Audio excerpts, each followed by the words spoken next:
Sortie en 2014, la CB650F, fabriquée en Thaïlande, a eu un peu de mal à faire oublier la Hornet Made in Japan qu'elle remplaçait. Honda offre donc un petit coup de jeune à son roadster mid-size pour 2017, en même temps que le passage à Euro 4.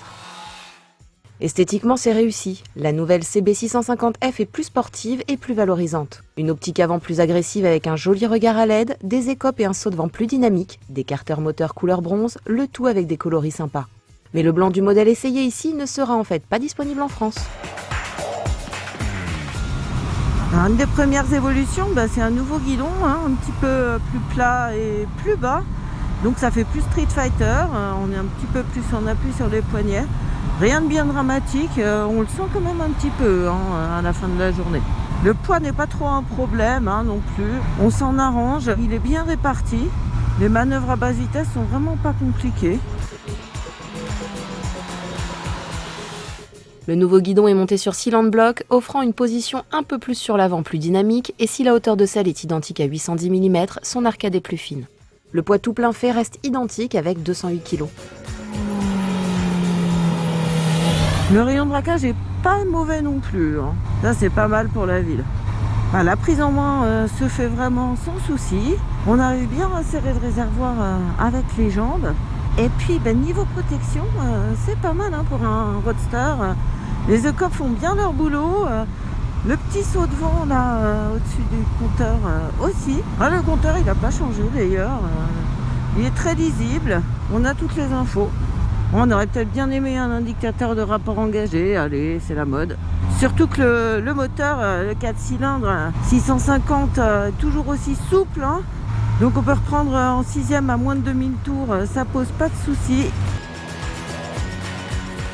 Avec une admission et un échappement revu, le 4 cylindres a gagné 4 chevaux et affiche maintenant 91 chevaux à 11 000 tours minute, tandis que son couple a pris 1 Nm avec 64 Nm à 8 000 tours minute. Les régimes maxi restent identiques. Honda annonce que les rapports de boîte entre le 2e et le 5e rapport ont été raccourcis. Difficile de confirmer que c'est sensible sans avoir le précédent modèle à portée de main.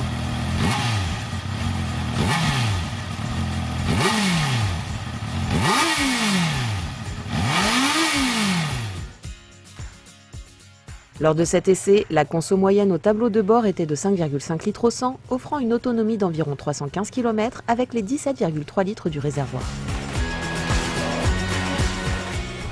Il a conservé son caractère de petit 4 cylindres, donc on va chercher la puissance tout en haut, le couple aussi. Quand on est en conduite dynamique, il faut rester dans sa bonne plage de régime, plutôt après 6000 tours si on veut des bonnes relances.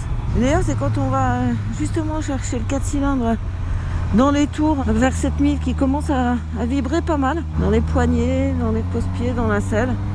Alors on ne sait pas si c'est Euro 4 qui lui a fait ça, mais 4 cylindres donne des petits à-coups là, à bas régime, en dessous de 4000 tours sur le 2e et 3e rapport.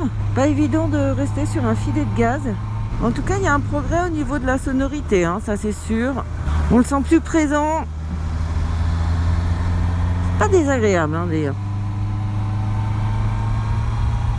Ce qui est bien, c'est que c'est hyper facile à prendre en main, c'est docile. Quand on en veut plus, on va chercher tout en haut.